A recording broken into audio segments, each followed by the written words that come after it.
मित्रों नमस्कार। Solid study में आपका स्वागत है। जैसा कि हम लोगों को पता है मित्रों कि आरओ और एआरओ की पोस्ट आ गई है और इसमें कुल 411 पोस्ट हैं। इसमें से लगभग 334 पोस्ट है आपकी आरओ की मतलब समीक्षा अधिकारी की और 77 पोस्ट है एआरओ की। तो बहुत ही अच्छी वैकेंसी है मित्रों, बहुत दिनों बाद आ रही है। हम लोगों को पूरी ताकत से इसमें लगना है ताकि हम अपनी सफलता को सुनिश्चित कर सकें। तो हम लोगों को ध्यान ये देना है कि मान लीजिए हम लोग जिस भी स्रोत से अपने स्टडी को पढ़ करते हैं, कहीं से भी हम लोग पढ़ते हैं या पढ़े हुए हैं, तो उसके साथ साथ अभी से ही हम लोगों को इसका रिवीजन स्टार्ट करना है। और रिवीजन के साथ साथ एक छोटे टेस्ट के माध्यम से ही या टेस्ट सीरीज के माध्यम से हम लोगों को यह देखना है कि हम लोग जितना कर रहे हैं उसमें से कितना क्वेश्चन सही जा रहा है। और जो भी हम लोग पढ़ें उसको, क्योंकि हम लोगों को बिल्कुल लग के पढ़ना है, तो अपने प्रीलिम्स के पेपर को ध्यान में रख करके, प्रारंभिक परीक्षा के पेपर को ध्यान में रख के पढ़ना है। क्योंकि इस समय लोक सेवा आयोग, जो उत्तर प्रदेश लोक सेवा आयोग है, बहुत तेज पेपर करा रहा है मित्रों, बहुत ही जल्दी रिजल्ट देने के लिए सोच रहा है। तो हम लोगों को उसी के अकॉर्डिंग अध्ययन करना है। तो हम लोग, जैसा कि मित्रों हम लोगों को जानना चाहिए कि जो हमारा प्रीलिम्स का पेपर होता है उसमें दो पेपर होते हैं। एक पेपर होता है आपके जीएस का और दूसरा होता है हिंदी का। जो जीएस वाला पेपर होता है उसमें 140 क्वेश्चन होते हैं और 140 नंबर के। और दूसरा जो पेपर आपके सामान्य हिंदी का होता है, इसमें से आपके 60 क्वेश्चन होते हैं और 60 नंबर के। तो कुल मिलाकर आपके 140 और 60 कुल मिला के आपके 200 नंबर का जो है पेपर होता है। तो हम लोगों को इसी के हिसाब से अध्ययन करना है।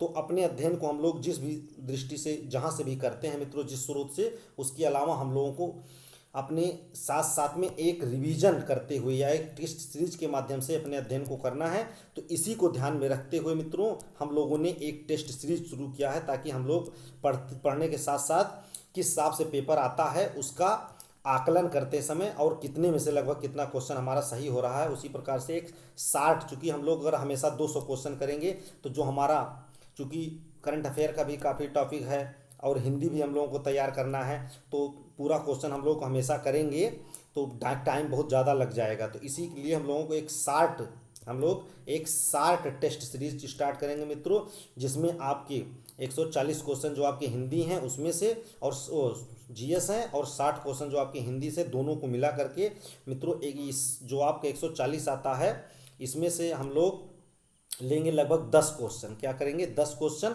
और जो आपके 60 नंबर का हिंदी है इसमें से 6 क्वेश्चन लेकर के हम लोग लगभग 16 क्वेश्चन की एक 60 टेस्ट सीरीज शुरू करेंगे। और इस टेस्ट सीरीज में हम लोगों को इसी के जिस हिसाब से पेपर आता है उसमें आपके प्रीवियस ईयर के क्वेश्चन भी शामिल होंगे और मॉडल क्वेश्चन भी शामिल होंगे, करंट अफेयर भी शामिल होंगे। तो कुल मिलाकर पूरी परीक्षा की मॉडल पर ये हम लोग करेंगे और इसका हम लोग क्रमिक रूप से अध्ययन करेंगे। तो उसी के क्रम में आज हम लोग इसका नाम, जैसा कि हम लोग मित्रों करना है कि 60 हम लोग क्या करेंगे, ये है 60 टेस्ट सीरीज, 60 टेस्ट सीरीज के नाम से हम लोग इसका अध्ययन करेंगे। तो जो 60 टेस्ट सीरीज होगी उसमें हम लोगों को पता होना चाहिए मित्रों, चूँकि ज़्यादा टाइम ना लगे हमारा, और हम अगर कोई काम में भी व्यस्त हैं तो थोड़ा से टाइम निकाल करके डे बाय डे मतलब पर डे हम अपने टेस्ट सीरीज को कर लेंगे। और 10 क्वेश्चन आपके जीएस का और 6 क्वेश्चन आपके हिंदी का अगर पर डे सही होगा तो काफ़ी, आप पर डे 10 क्वेश्चन रिवीजन करेंगे तो आपको महीना में काफ़ी क्वेश्चन हो जाएगा। कुल मिलाकर 16 क्वेश्चन एक टेस्ट सीरीज में हम लोग शुरू करेंगे। तो उसी के क्रम में आज हम लोग test series number 60 test series number 1 शुरू करेंगे मित्रों। तो चलिए हम लोग अपने स्टडी को आगे बढ़ाते हैं और देखते हैं कि हमारा जो पढ़े हैं या नहीं पढ़े हैं तो किस प्रकार के क्वेश्चन आते हैं। और अगर हम लोग जितना भी अभी तक अध्ययन किए हैं तो देखते हैं हमारा कितना क्वेश्चन सही होता है। इसमें प्रीवियस ईयर का भी क्वेश्चन शामिल है और कुछ करंट के भी हैं। चलिए मित्रों हम लोग अपने स्टडी को आगे बढ़ाते हैं और आज के बाद से मतलब आज के क्रम में नियमित रूप से हम लोग इसको अध्ययन करते रहेंगे और जब तक कि हमारा पेपर नहीं हो जाता है, ताकि हम लोग अपनी रिवीजन को अच्छा कर सकें और अपनी सफलता को निश्चित रूप से सुनिश्चित कर सकें। तो चलिए मित्रों हम लोग देखते हैं। उसमें पहला क्वेश्चन है मित्रों, जैसा कि हमारा क्वेश्चन नंबर 1 है। क्वेश्चन नंबर 1 है मित्रों हमारा कि अलवर क्या है, अलवार कौन थे। अलवर या अलवार कहीं लिखा रहता है, कौन थे, ये हम लोगों को ध्यान देना है। ये हमारा जीएस का पार्ट है मित्रों। जैसा कि हम लोग पहले जीएस करेंगे, पहले हम लोग क्या करेंगे, पहले हम लोग जीएस देखेंगे और उसके बाद में 6 क्वेश्चन हम लोग क्या करेंगे, हिंदी का क्या है, हिंदी का ये हम लोगों को ध्यान देना है।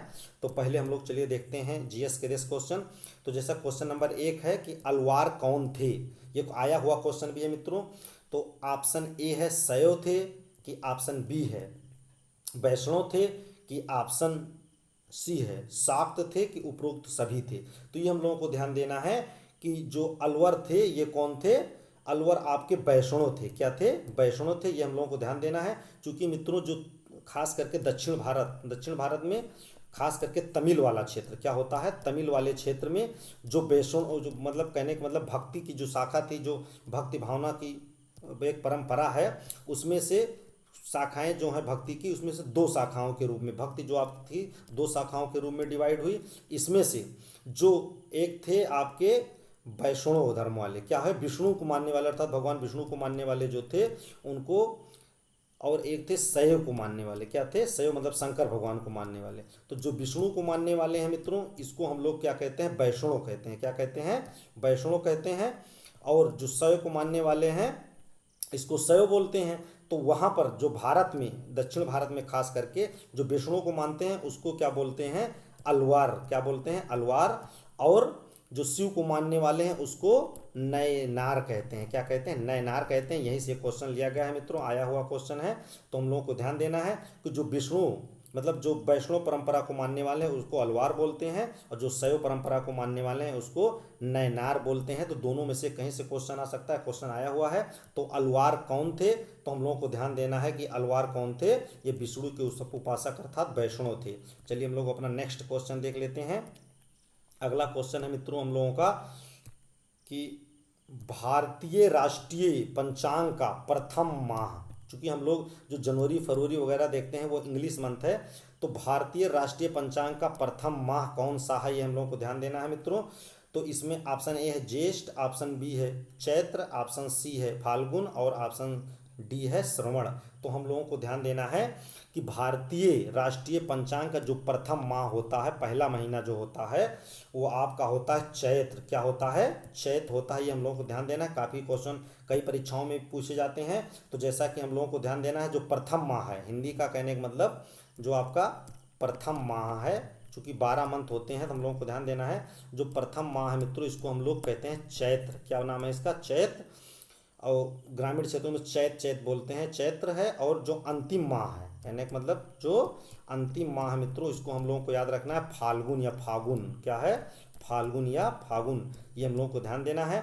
तो हम लोगों का जो राष्ट्रीय पंचांग का प्रथम माह है वो क्या है, चैत्र है। और अंतिम माह, चूंकि प्रथम पूछा है तो अंतिम भी पूछ सकता है, तो हम लोगों को याद रखना है कि प्रथम क्या है, चैत्र है। तो हमारा बी सही हो जाएगा। और लास्ट में क्या है, 12वां महीना फागुन है। तो हम लोग एक बार देख लेते हैं इसको, इसमें कौन कौन सा मंथ होता है मित्रों।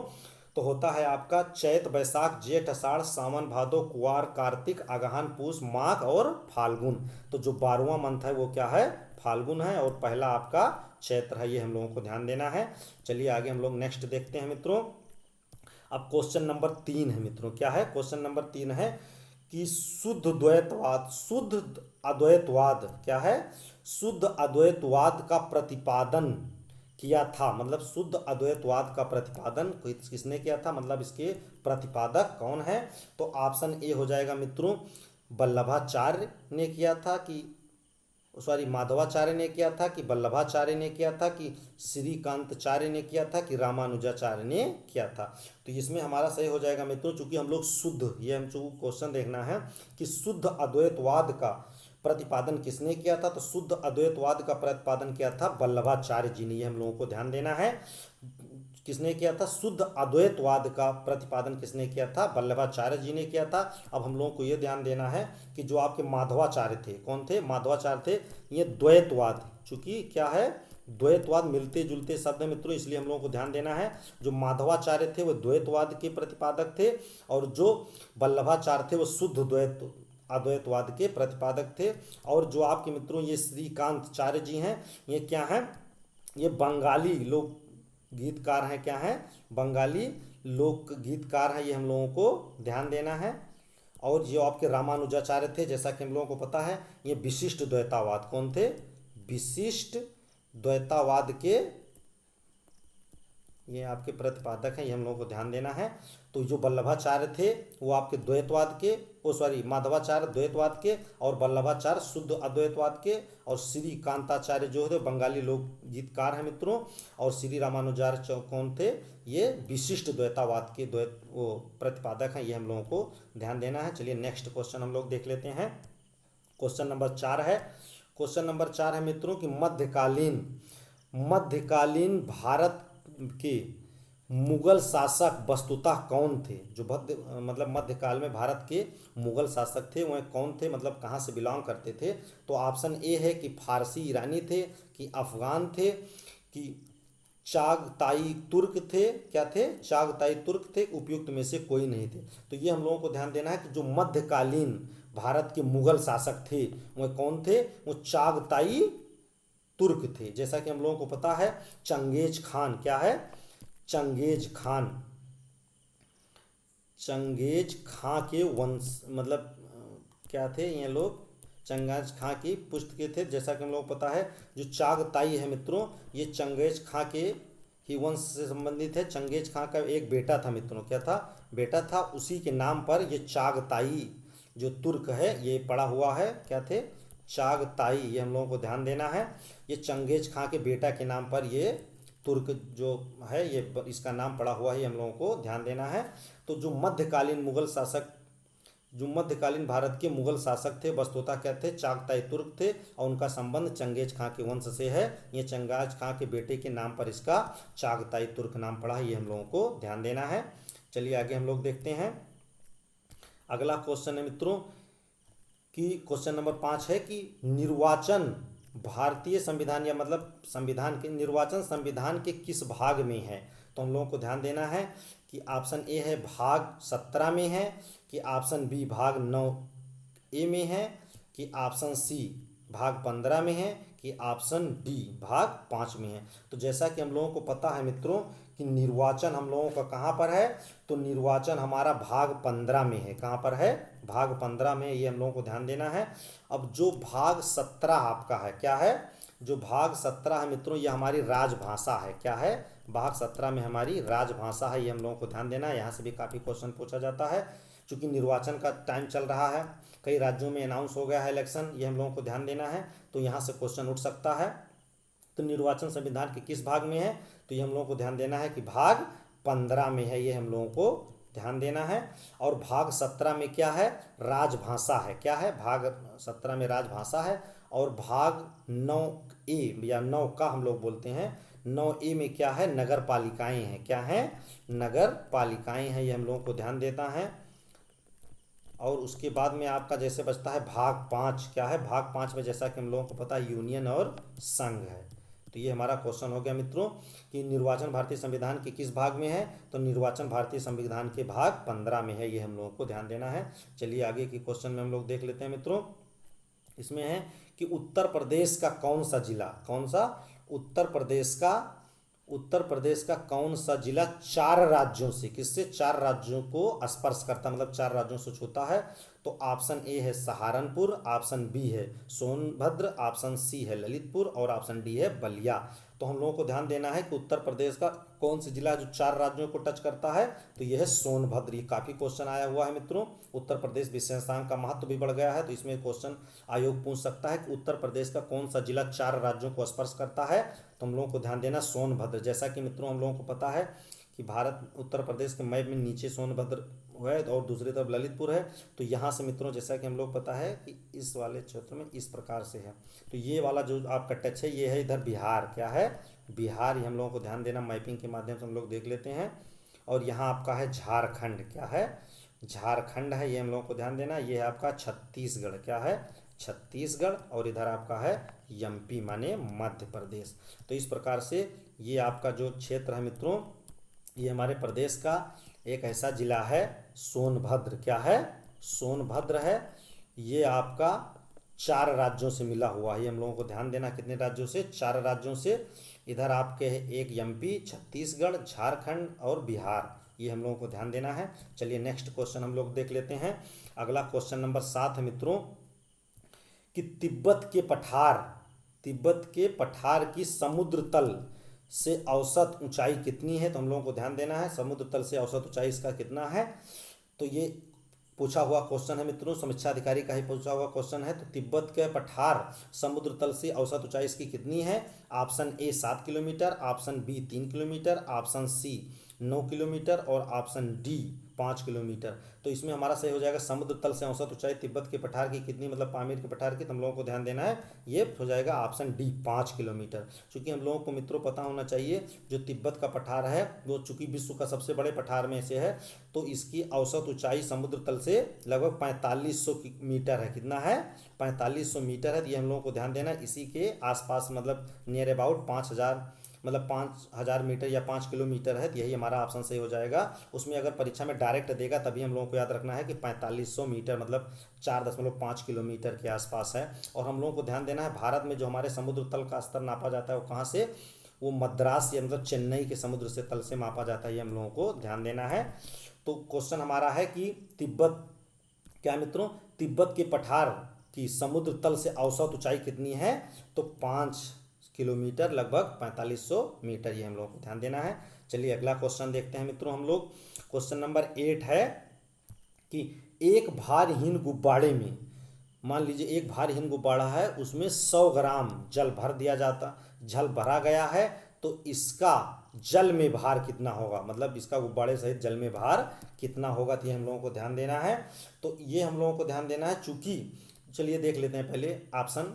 एक भारहीन गुब्बारे में 100 ग्राम जल भरा गया है, इसका जल में भार कितना होगा, तो ऑप्शन ए 0 होगा, ऑप्शन बी 100 ग्राम होगा, ऑप्शन बी ओ सी 200 ग्राम होगा और ऑप्शन डी 400 ग्राम। तो इसमें मित्रों हमारा सही हो जाएगा ऑप्शन ए 0 होगा। क्या होगा, 0 होगा। क्योंकि जैसा कि हम लोगों को पता है कि उत्प्लावन बल क्या करता है, क्या करता है, उत्प्लावन बल क्या करता है। और उत्प्लावन बल के बारे में हम लोग जानते हैं कि जब कोई वस्तु पूर्ण या आंशिक रूप से किसी द्रव में डुबोई जाती है तो उसके द्वारा हटाया गया जल का भार, उसके द्वारा हटाया गया जल के भार उस वस्तु के भार के बराबर होता है। तो इसीलिए मित्रों हम लोगों को ध्यान देना है, चूंकि जो जल, मान लीजिए जल में गुब्बारे का भार है, जल में गुब्बारे का जो भार है वो किसके बराबर हो जाएगा, जो टोटल भार है वो और जो उत्प्लावन बल काम करेगा, जितना बल हटाया जाएगा वो दोनों बराबर हो जाएंगे। तो कहने का मतलब 100 में से 100 घट जाएगा, चूंकि 100 ग्राम है, गुब्बारा भारहीन है, तो 100 में से 100 घटेगा 0 हो जाएगा। तो हम लोगों को ध्यान देना है, ये उत्प्लावन बल के सिद्धांत पर कार्य कर रहा है।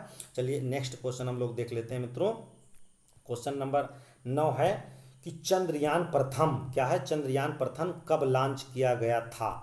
तो ये ऑप्शन ए 2019 में, ऑप्शन बी 2023 में, ऑप्शन सी 2008 में, ऑप्शन डी 1998 में। ये हम लोगों को ध्यान देना है।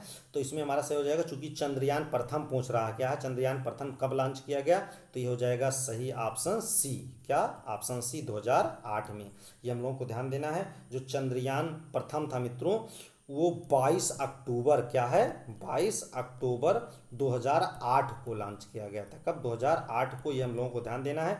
चूंकि काफ़ी चर्चा हो रही है चंद्रयान थर्ड की, किसकी, चंद्रयान थर्ड की। और उसके बाद में जैसा कि हम लोग जानते हैं मित्रों अभी जल्दी ही लॉन्च हुआ है, तो चंद्रयान तृतीय जो है वो हम लोग जैसा कि जानते हैं बहुत ही चर्चा में था। 14 जुलाई को लॉन्च हुआ है, 14 जुलाई 2023 को इसी समय। और तो इसी के साथ हम लोगों को ये भी याद रखना है कि आपके चंद्रयान फर्स्ट और चंद्रयान सेकंड भी कब लॉन्च हुआ था, इसकी लॉन्चिंग कब हुई, तो हम लोगों को ध्यान देना है कि जो चंद्रयान प्रथम था वो तो 2008 में लॉन्च हुआ था, लेकिन जो चंद्रयान द्वितीय था जैसा कि हम लोग जानते हैं पूर्ण रूप से सफल नहीं हुआ था, ये 2019 में लॉन्च हुआ था। कब, 2019 में। और ये 22 जुलाई थी, ये हम लोगों को ध्यान देना है। तो तीनों का हमें डेट इतना याद रहे मित्रों ठीक है, लेकिन ईयर जरूर हम लोगों को याद होना चाहिए कि जो चंद्रयान प्रथम था वो 2008 में लॉन्च हुआ, और जो चंद्रयान द्वितीय था वो जो 2019 में, और चंद्रयान थर्ड जैसा कि हम लोगों को पता ही रहेगा कि 2023 में लॉन्च हुआ। ये हम लोगों को ध्यान देना है। चलिए आगे हम लोग देख लेते हैं। क्वेश्चन नंबर 10 लास्ट है जीएस का। जैसा कि मित्रों हम लोगों को पता है इसमें गणित भी आती है, सामान्य गणित। तो ये चलिए हम लोग देख लेते हैं। क्वेश्चन नंबर 10 है, यदि 5, 10, 15 तथा x का औसत 20 है तो यक्स का मान कितना होगा। तो हम लोगों को ध्यान देना है option A 20, option B 25, option C 45, option D 50। तो चलिए हम लोग देख लेते हैं मित्रों कितना होगा। तो जैसा कि हम लोगों को पता है औसत तो चूंकि सब लोग याद कर लेते हैं, बहुत ही सामान्य क्वेश्चन है, लेकिन चूंकि ये आया हुआ क्वेश्चन है मित्रों, तो जैसा कि हम लोग को पता है कि 5, 10, 15 और x का औसत कितना है 20 है। तो हम क्या करेंगे, औसत निकालने के लिए हम लोगों को पता है कि कुल का योग बटा कुल की संख्या। तो जैसा हम लोग 5 + 10 + 15 + x कर लेंगे, और कितनी है 1 2 3 4 लोग हैं तो यहाँ पर 4 कर लेंगे, और बराबर मान लीजिए या औसत के स्थान पर भी हम लिख सकते हैं कितना है, इसका औसत मित्रों 20 है, तो यहाँ 20 रहने देते हैं। अब इसको हम लोग टोटल जोड़ लेंगे, आपका कितना हो जाएगा 15 10 15 10 और 5 15, 15 15 30 आपका हो जाएगा, प्लस x कर लीजिए, 4 नीचे आपका है ही है, यहाँ पर 20 है। तो जैसा कि हम लोगों को पता है मित्रों, इधर गुणे में जाएगा, 4 इधर भाग में, उधर जाएगा गुणे में हो जाएगा, तो आपका हो जाएगा 30 + x बराबर 20 चौको 80 हो जाएगा आपका, और यक्स को रहने देते हैं इधर, और 30 का पक्षांतर कर लेंगे तो 80 - 30 हो जाएगा, तो आपका हो जाएगा x बराबर 50। कितना हो जाएगा 50। तो ये हम लोगों को ध्यान देना, ये हमारा ऑप्शन डी सही हो जाएगा। तो इस प्रकार मित्रों जीएस का ये क्वेश्चन था जिसको हम लोगों ने कर लिया। अब चलते हैं 6 क्वेश्चन, चूंकि हम लोग को हिंदी का भी करना है, चूंकि हिंदी बहुत इंपॉर्टेंट पार्ट है, हिंदी को इग्नोर नहीं करना। चलिए हिंदी का क्वेश्चन हम लोग देख लेते हैं मित्रों, जो टॉपिक है उसी से मित्रों लिया गया है क्वेश्चन। तो जैसा क्वेश्चन नंबर 1 है हिंदी का, अभ्यांतर का विलोम है। अभ्यांतर का विलोम होता है ऑप्शन ए बाह्य, ऑप्शन बी अंदर का, ऑप्शन सी मध्य, और ऑप्शन डी अभी। तो अभ्यांतर का विलोम होता है मित्रों बाह्य, जैसा कि हम लोगों को पता है, और नहीं पता है तो हम लोगों को ध्यान देना है कि अभ्यांतर का विलोम क्या होता है, बाह्य। चलिए नेक्स्ट हम लोग देख लेते हैं। अब क्वेश्चन नंबर 2 है मित्रों कि निम्नलिखित वाक्यों से शुद्ध वाक्य चुनिए। क्या है, शुद्ध वाक्य हम लोगों को चुनना है। तो जैसा कि पहला ऑप्शन ए है, चार दीवारी के पार एक सुंदर इमारत है। ऑप्शन बी, उपरोक्त वाक्य का संज्ञान लें।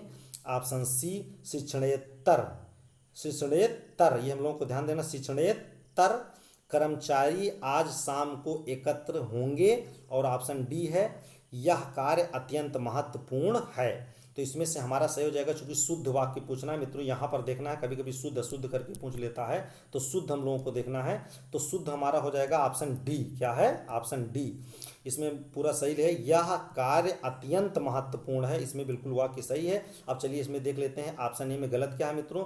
तो जैसा कि मित्रों हम लोगों को चार दीवारी है, तो इसमें आपकी चार दीवारी लिखा जाता है, क्या होता है चार, ये दीवारी के स्थान पर दीवारी होगा, ये हम लोगों को ध्यान देना है। और इसमें जैसे उपरोक्त वाक्य का संज्ञान ले, तो उपरोक्त ने मित्रों इसके जगह पर उपरयुक्त ज़्यादा सही रहेगा। क्या रहेगा, उपरयुक्त, ये हम लोगों को ध्यान देना है, ये सही माना जाता है, तो उपरयुक्त रहेगा। और शिक्षणोत्तर, ये मित्रों शिक्षणेतर, डबल टा आधा ता भी लगा हुआ, इसमें आधा ता नहीं रहेगा, शिक्षणेतर लिखा जाता है। क्या लिखा है, आधा ता ये नहीं रहेगा, शिक्षणेतर लिखा जाता है, ये हम लोगों को ध्यान देना है। तो इसीलिए तीनों वाक्य गलत हो जाएंगे, आपका ये सही हो जाएगा। चलिए नेक्स्ट क्वेश्चन देख लेते हैं मित्रों हम लोग। क्वेश्चन नंबर 3 है, क्वेश्चन नंबर 3 है कि निम्नलिखित में से अशुद्ध वर्तनी वाला शब्द चुनिए। क्या है, अशुद्ध वर्तनी, कौन सा वर्तनी गलत है, ये हम लोग को ध्यान देना है। तो ऑप्शन ए निस्संदेह, ऑप्शन बी निस्संकोच, और ऑप्शन सी उज्ज्वल, और ऑप्शन डी महत्व। तो ये हम लोग को ध्यान देना है, महत्व। तो इसमें हमारा सही हो जाएगा, चूंकि अशुद्ध वर्तनी पूछ रहा है, तो इसमें हमारा हो जाएगा ऑप्शन डी। जैसा कि हम लोगों को पता है मित्रों, उज्ज्वल भी सही है, निस्संदेह भी सही है, और निस्संकोच भी सही है। महत्व हमारा ये बिल्कुल आधा ता इसमें नहीं लगा हुआ है, इसमें डबल आधा ता रहता है, महत्व। जैसा कि हम लोग को जानते हैं क्या है, महत्व, ऐसे करके आधा ता इसमें और लगा होता है, ये हम लोगों को ध्यान देना, चाहे ऐसे आप करके लिख सकते हैं। तो महत्व, ये हम लोगों को ध्यान देना है, कैसे लिखा जाता है, महत्व, ये हम लोगों को ध्यान देना है। और इसमें ये आधा ता वाला नहीं लगा है, इसलिए ये गलत है, ये हम लोगों को ध्यान देना है। चलिए आगे देख लेते हैं। क्वेश्चन नंबर 4 है, जो स्त्री सूर्य भी ना देख सके। क्या है, जो स्त्री सूर्य भी ना देख सके के लिए एक शब्द समूह के लिए एक शब्द वाला क्वेश्चन है मित्रों। जो स्त्री मतलब वह स्त्री जो सूर्य भी ना देख सके, उसके लिए क्या शब्द प्रयोग किया जाता है। तो इसमें ऑप्शन ए है विदुषी, ऑप्शन बी है अलक्षणा, ऑप्शन सी असूरपस्या और ऑप्शन डी है संजीदा। तो हम लोग इसमें से क्या हो जाएगा, ये बहुत क्वेश्चन बार बार आता है मित्रों, तो इसमें हो जाएगा असूरपस्या। क्या है, वह स्त्री जो सूर्य भी ना देख सके, मतलब हमेशा पर्दे में रखी जाती है, क्या कहते हैं, असूरपस्या। ये हम लोगों को ध्यान देना है। चलिए नेक्स्ट क्वेश्चन देखते हैं मित्रों। अगला क्वेश्चन है क्वेश्चन नंबर 5। क्वेश्चन नंबर 5 मित्रों, बच्चा क्या है, बच्चा शब्द का तत्सम रूप क्या है। जैसा कि हम लोग जानते हैं तत्भव तत्सम हमारा टॉपिक भी है, तो तत्भव तत्सम में पूछ रहा है कि बच्चा शब्द का तत्सम रूप क्या होता है। तो ऑप्शन ए है बच्च, ऑप्शन बी बालक, ऑप्शन सी वत्स और ऑप्शन डी बाल। तो बच्चा शब्द का तत्सम रूप हो जाएगा मित्रों वत्स। वत्स माने पुत्र होता है, क्या, पुत्र या बच्चा। बच्चा भी पुत्र का ही वो है पर्यायवाची। हम लोगों को ध्यान देना है, बच्चा शब्द का तत्सम रूप क्या होता है, वत्स होता है। ये क्या होता है, वत्स होता है। ये बालक नहीं होता है और बाल भी नहीं होता है। तो हम लोगों को ध्यान देना, बच्चा शब्द का तत्सम रूप क्या है, वत्स है। चलिए नेक्स्ट क्वेश्चन देखते हैं, और ये नेक्स्ट और लास्ट क्वेश्चन होगा मित्रों हमारा, चूंकि हम लोग जानते हैं 6 क्वेश्चन हिंदी से हमको लेना था। तो क्वेश्चन नंबर 6 है मित्रों, उसका लड़का लंबा है। क्या है, उसका लड़का लंबा है में विशेषण का चयन करना है। क्या है, विशेषण का चयन करना है। तो ऑप्शन ए लड़का, ऑप्शन बी लंबा, ऑप्शन सी उसका और ऑप्शन डी इनमें से कोई नहीं। तो हम लोगों को ध्यान देना है, विशेषण का चयन करना है। तो हम लोग जानते हैं विशेषण मतलब होता है जो विशेषता बतलाता है। तो विशेषता कौन बता रहा है, लंबा। लड़का कैसा है, तो लड़का लंबा है। तो यहाँ पर लंबा हो जाएगा इसकी विशेषता। ये हम लोगों को ध्यान देना, ये हो जाएगा विशेषण। और जिसकी विशेषता बताई जाती है उसको विशेष से कहते हैं। क्या कहते हैं, विशेष से कहते हैं। ये हम लोगों को ध्यान देना है। तो इस प्रकार से कुल हमारे ये मित्रों कुछ क्वेश्चन थे, जो कुल मिलाकर के 10 क्वेश्चन आपके थे जीएस के, और 6 क्वेश्चन आपका था हिंदी का। कितना, हिंदी का। तो कुल मिलाकर मित्रों हमारे 16 क्वेश्चन हो जाए, जैसे ज़्यादा टाइम भी ना लगे और अच्छे से हमारा रिवीजन भी हो जाए जो हम लोग पढ़े हैं। इसी टेस्ट सीरीज की शार्ट, क्या है, शार्ट टेस्ट सीरीज के माध्यम से हम लोग अपना अध्ययन करेंगे और निश्चित ही अपनी सफलता को सुनिश्चित करेंगे। तो चलिए हम लोग अपनी वीडियो को यहीं पर एंड करते हैं मित्रों। नेक्स्ट वीडियो में हम लोग अपने रिवीजन के साथ फिर मिलेंगे टेस्ट सीरीज नंबर 2 में। तो चलिए मित्रों अपनी चर्चा को हम लोग यहीं पर समाप्त करते हैं मित्रों। जय हिंद, जय भारत।